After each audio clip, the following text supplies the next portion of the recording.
Yes, good morning children.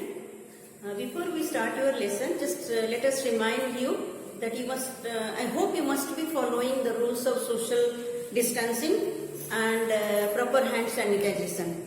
And you should sanitize your hands frequently during the day. That's most important because you must be hearing in news that how the pandemic is growing all over the world. Okay, among all these distressing news, I want to give you one positive news.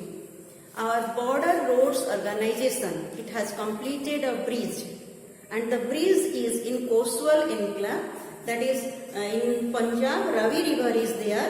When Ravi River floods, a particular portion of it, that is called coastal enclave, that gets separated from India. Now Border Road Organization has successfully completed building that bridge. That's a positive note. Okay, with that let us start nationalism in Europe. And today's topic is the age of revolution, and we will see what changes took place between in the period 1830 to 1848. Okay. So in your previous class we have already completed that. In 1815 there was Treaty of Vienna, and the political system that came into power, that was new conservatism. They were autocratic rulers, they curbed freedom of speech, they somehow led to concentration of power. So when new conservatism came into power, what about the other groups? We read about the liberals, we read about the liberals and the revolutionaries. So what happened to them? So they were dissatisfied, but they didn't stop their work. Somehow they continued their work and continuously tried to bring change in Europe. So these liberal nationalists, though they were suppressed by the new conservative government, they continued their work. Now first change that happened, next change in the scenario that happened in France. Where it happened? It happened in France in July 1830.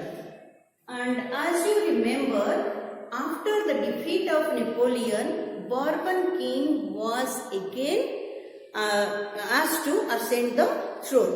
The Bourbon king was in power, but people wanted constitutional monarchy, not pure monarchy. So they wanted the Bourbon king to accept the constitution. The Bourbon king was not ready. Then people allowed Louis Philippe to become the monarch, and he was ready to follow constitution. So constitutional monarchy again started in France under the leadership of Louis Philippe, and that is in July 1830. Next country where change took place, that is your Belgium. Before we go to Belgium, France was a very important country in Europe, and everybody looked up to France. What new change is going to come? They looked up to France. They took inspiration from France. So, when France became a constitutional monarchy again, that time the Chancellor of Austria, Duke Metternich, said one thing to show the importance of France. He said that when France sneezes, the whole of Europe catches cold. That means if anything happens in France, that will going to be repeated in other parts of the Europe. So naturally, when France became a constitutional monarchy, Brussels, the capital of Belgium, they got the inspiration, and Belgium got itself autonomy from the United Kingdom of Netherlands. Before, when we read, we should see the map where are the countries actually located. You take one old blank world map and if possible a blank Europe map, and you point out, locate the countries that we are talking about.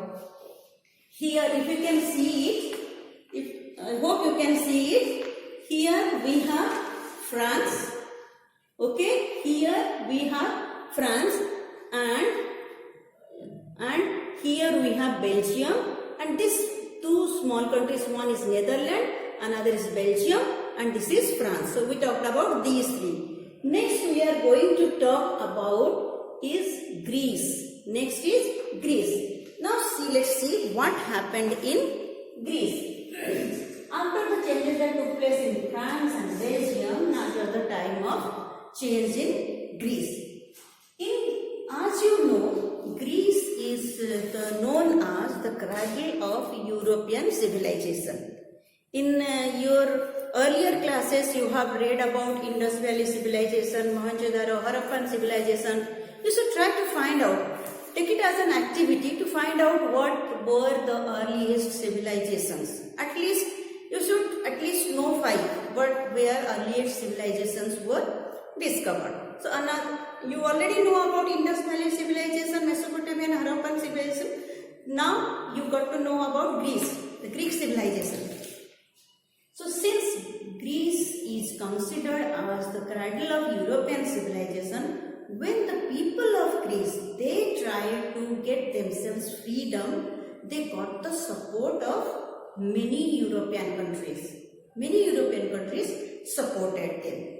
So we got independence and a treaty was signed, the Treaty of Constantinople in 1832. Another thing which helped Greece to gather support from the other countries is that Greece was that time under Ottoman Empire. Ottoman Empire, Turkey, Ottoman Empire, and that is a Muslim world. So that thing also motivated the people. They tried to free themselves from the Muslim world. Again, if you see English literature, in English classics, better writings, that those are called better writing, classic writings, they always took inspiration from Greek and Roman literature. Greek mythology, Roman mythology has always been the source of symbolism for English literature. So that because they look, all of you, they think that it's a very old civilization and they get, and at that time Greece, Rome, they also prospered a lot. So people get inspired by them. They have a higher image of that country in their mind. So here, not only the different countries of Europe supported them, even the artists and writers, they also supported the Greek movement of independence. One of the name of the writer, that is poet, is given in your book, that is Byron. Byron, he even fought in the Greek war. He contributed his effort for the Greek war.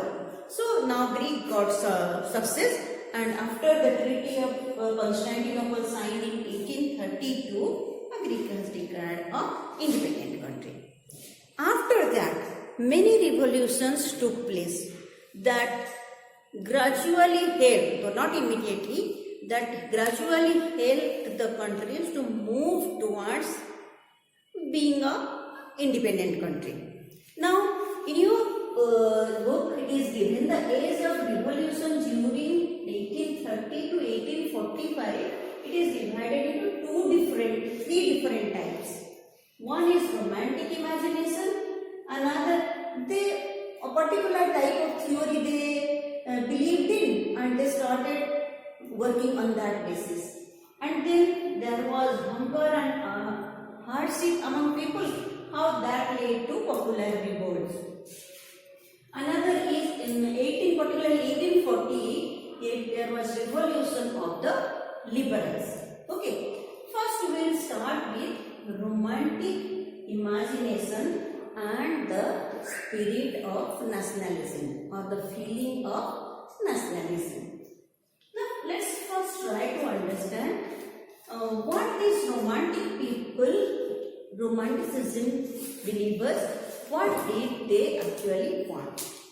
They believed that to get freedom, war is not always the only recourse that we should adapt to.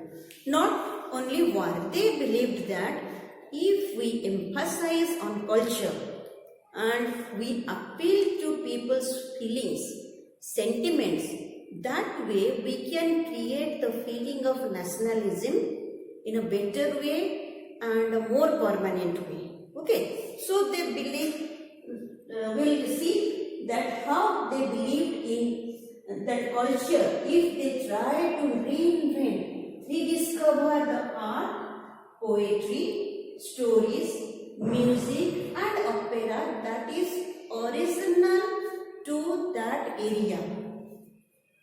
If they revive these things, this will help them to bring the nationalism spirit among the people, or save the national feeling among the people. They use these things. That is the romantic imagination. The people who believe in, they did that way. Now, what is the meaning of romanticism? These romanticism philosophers, they criticize the glorification of the reason and science. That time actually industrial development had started, scientific discoveries were taking place, and people were giving much importance to that. So they criticize why reason and logically doing something and science is always glorified. They were criticizing the glorification of reason and science. Rather, they give importance to emotion, feeling, nature, subjectivity of the things, not strictly going in a logical. They believe in these things. So, according to their belief, they try to rouse the emotion among the people to bring the nationalism spirit. So, here some examples are given. When 5 examples are given, 1, 2, 3, 4, 5 examples are given. How romantic imagination was used to create the feeling of nationalism among the people. In your book, you can see a picture is given, that is in page number 14. You can see this picture. This is given. This is drawn by a French romantic painter. The name of the painting is Massacre of Chios. Massacre of Chios. Here, this was drawn by Eugène Delacroix. Eugène Delacroix. He drew the picture in which he showed that how Turks, they massacred the Greek people. How Turks massacred the Greek people where in Chios Island. And he drew the picture in such a way that it invoked sympathy among the people for the Greek people. Okay, actually this way they appeal to the emotion of the Greek people. That you are united, you are being oppressed by somebody. Then another work is done by Jonathan Gottfried. Jonathan Gottfried Herder. He told that, he is German person, he told that if you want to really know Germany, the people of Germany, then you have to, the spirit of Germany, then you have to go to common people. That term used is Das Volk. The term in Germany is Das Volk. You go to the common people, from there you will get an idea of real Germany. And similarly, the spirit of the nation, the real spirit of German nation, that is Volksgeist. For that you have to rediscover the folk art. You will get those things there. So Jonathan Gottfried, he worked on his own and he worked on whatever he believed in, and he started collecting the materials, folk materials, and recording, keeping a record of those things. Similar way, another brother, they are Grimm brothers. Grimm brothers, though they were lawyers, they for 6-7 years they migrated all over Germany and collected all the things and published a book. Because they also believe that this folk culture is real culture of the nation. That is the true tradition, true spirit of the nation. So Grimm brothers also worked. Then another is Karl Kurpinski. He took the help of opera. In operas, he presented drama music in such a way to invoke the nationalist feeling among the people. Another thing, these people gave importance to vernacular language. Give importance to vernacular language because one major advantage of vernacular language is that you can appeal to masses through vernacular language, and many people will understand that is regional language, and this was quite successfully used by Poland. As you know, after the Treaty of Vienna, Poland was divided, it was not an independent country. So, the part of Poland under Russia imposed its own language on the Polish people. In schools also, Polish language was not there, Russian language was introduced.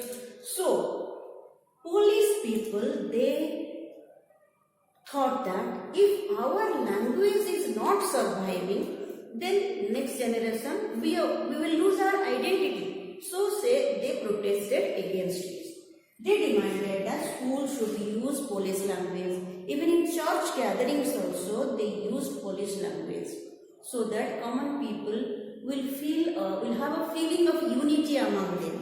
So there also they used language to create a feeling of commonness among the people, and they were quite successful in achieving them.